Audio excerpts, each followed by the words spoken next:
ଶ୍ରୀକୃଷ୍ଣଙ୍କ ବିଷୟରେ କିଛି ମନ୍ତବ୍ୟ ରଖିବୁ। ତେଣୁ ଜୟ ଜଗନ୍ନାଥ। ଆଉ ଓଡିପି ଚ୍ୟାନେଲ ମହାପ୍ରଭୁ ହୃଦାନନ୍ଦ ବାବୁକୁ ଭଗବାନ ଭଲରେ ରଖନ୍ତୁ। ଆଉ ଭକ୍ତ ବନ୍ଧୁ ନମସ୍କାର। ଶ୍ରୀକୃଷ୍ଣ ବିଷୟରେ ମୁଁ 50ଟି ଆକର୍ଷଣୀୟ ତଥ୍ୟ ରଖିବି, ବୁଝିଲେ ଆଜ୍ଞା ହୃଦାନନ୍ଦ ବାବୁ।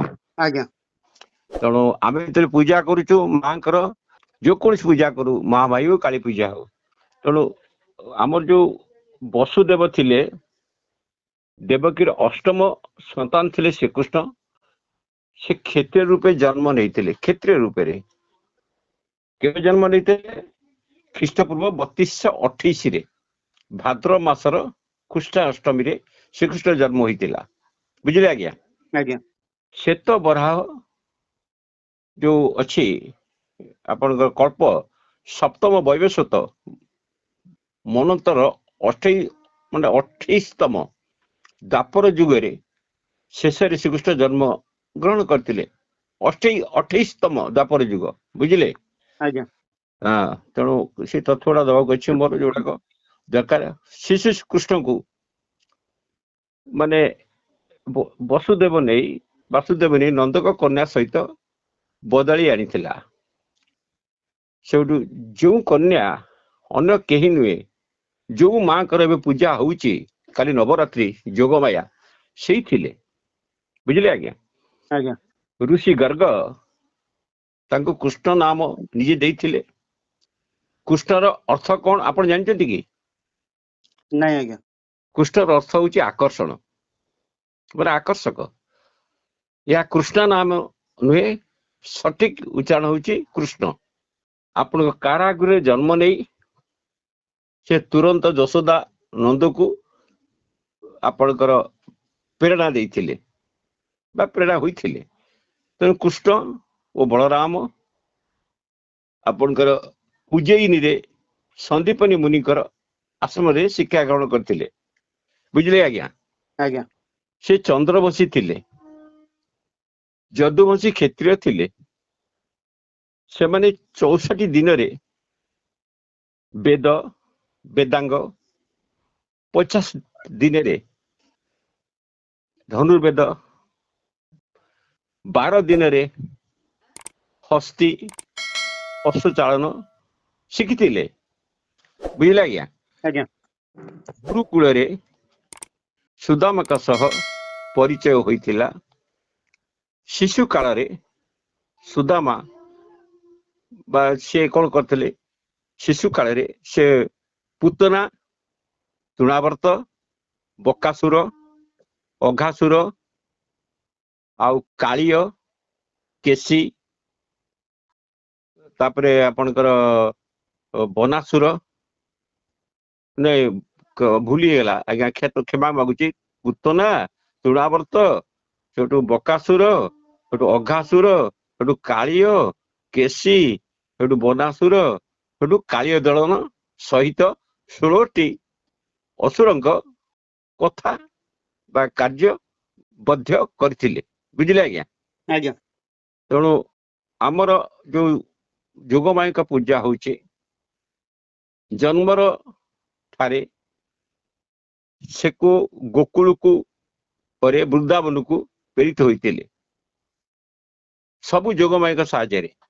ବୟସ 11 ତାଙ୍କ ଯେତେବେଳେ ହେଇଥିଲା, ସେ 11 ବର୍ଷର 53 ଦିନରେ ସେ ମଥୁରାକୁ ଯାଇ କଂସକୁ ବଧ୍ୟ କରିଥିଲେ, ବୁଝିଲେ ଆଜ୍ଞା।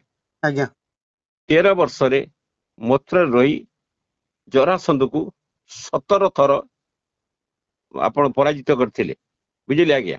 ଆଜ୍ଞା 25 ବର୍ଷରେ ଦ୍ୱାରକାକୁ ଯାଇ ରୁକ୍ମିଣୀଙ୍କ ସହ ସେ ବିବାହ କରିଥିଲେ, ମନେ ରଖିଥାନ୍ତୁ। ଆଜ୍ଞା ତାଙ୍କ ଯୋଉ ଆପଣଙ୍କର 8 ଜଣ ପତ୍ନୀ ଥିଲେ, ବୁଝିଲେ ଆଜ୍ଞା। 8 ଜଣ ପତ୍ନୀ।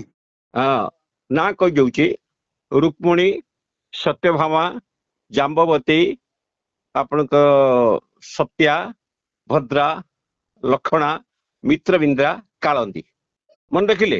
ଆଜ୍ଞା ଆଉ ଥରେ କଣ କହିବି କି? ନାଇଁ କୁହନ୍ତୁ। ରୁକ୍ମିଣୀ, ସତ୍ୟଭାମା, ଜାମ୍ବବତୀ, ସତ୍ୟା, ଭଦ୍ରା, ଲକ୍ଷଣା, ମିତ୍ରବିନ୍ଦ୍ରା, କାଳନ୍ଦୀ। କାଳନ୍ଦୀ ହଉଛି ସୂର୍ଯ୍ୟଙ୍କ ଝିଅ, ବୁଝିଲେ ଆଜ୍ଞା। ଆଜ୍ଞା ପ୍ରତ୍ୟେକଙ୍କର 10 ଜଣ କରି ପୁତ୍ର ମୋଟ ଆପଣଙ୍କର 80 ଜଣ ଥିଲେ। ଆଜ୍ଞା ତେଣୁ ଶ୍ରୀକୃଷ୍ଣଙ୍କର ପୁତ୍ର ଯେ ପଦ୍ମନ, ବୁଝିଲେ ଆଜ୍ଞା, ଆଜ୍ଞା ସେ ସୁର ଧର୍ମନିଷ୍ଠ ଥିଲେ।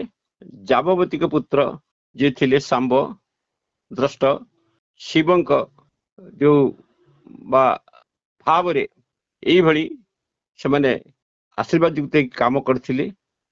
ଦ୍ରୌପଦୀଙ୍କ ସ୍ୱୟଂବରରେ ପାଣ୍ଡବଙ୍କ ସହ ତାଙ୍କର ସାକ୍ଷାତ ହୋଇଥିଲା। ମହାଭାରତ ଯୁଦ୍ଧରେ ସେ ଅସ୍ତ୍ର ଧରି ନଥିଲେ, କିନ୍ତୁ 6 ଜଣଙ୍କୁ ମଧ୍ୟ କରିଥିଲେ। ବୁଝିଲେ ଆଜ୍ଞା। ଆଜ୍ଞା କୁରୁକ୍ଷେତ୍ରରେ ଅର୍ଜୁନକୁ ନିଜ ବିଶ୍ୱରୂପ ଦର୍ଶାଇଥିଲେ। ପୁଣି ଏଠି ଗୋଟେ କୋଶ୍ଚିନ୍ ଉଠେ, ପ୍ରମାଣ କଣ? ବିଶ୍ୱର ପ୍ରମାଣ କଣ? ସଞ୍ଜୟ କହିବା, ସଞ୍ଜୟ ଦୁଃଶ୍ରାଷ୍ଟୁ ଗୀତାରେ କହୁଛନ୍ତି ଆଉ କିଛି ପ୍ରମାଣ ନାହିଁ। ଆଜ୍ଞା ତେଣୁ ବିଲେଲେସନ ମୁଣ୍ଡ ଥିଲା, ସେ ଯିଏ ଦେଖିଥିବ ସେ ମନା କଲା ମୁଁ କିଛି ଦେଖିନି। ଭୀମଙ୍କ ପୁତ୍ର ବେଲାର୍ସନ। ଆଜ୍ଞା ଭୀମଙ୍କ ପୁତ୍ର ବେଲାର୍ସନ। ଆଜ୍ଞା ତାଙ୍କ ମୁଣ୍ଡ ଥିଲା, ସେ କହିଲା ମୁଁ କିଛି ଦେଖିନି।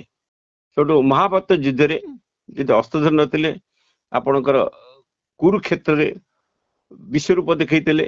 ବିଶ୍ୱରୂପ ବିଷୟରେ ମୁଁ କହିଲି। ଯେଉଁ ଉପଦେଶ ସେ ଭଗବତ ଗୀତାରେ ଆସେ ଆପଣଙ୍କର ପ୍ରସିଦ୍ଧ କଥା କହିଛନ୍ତି, ପ୍ରସିଦ୍ଧ ଅଛି। ଗୀତା ଜ୍ଞାନରେ ଆପଣ ଯୋଉ ଅଛି ସୂର୍ଯ୍ୟଦେବ, ଆପଣଙ୍କର ଯୋଉ ସୂର୍ଯ୍ୟଙ୍କର ବିବସ୍ୱାନା ମଧ୍ୟ କଥା କରାଯାଇଛି। ସେ ପୃଥିବୀରେ ମାନବୀୟ ଓ ଦୈବୀୟ ଦୁଇଟି ରୂପରେ ଆପଣଙ୍କର କ୍ରୀଡ଼ା କରିଥିଲେ। ଯୁଦ୍ଧ ପରେ ସେ ଆପଣଙ୍କର ଗାନ୍ଧାରିକ ସାପ ପାଇଥିଲେ। 36 ବର୍ଷ ପରେ ମୃତ୍ୟୁ ହୋଇଥିଲା।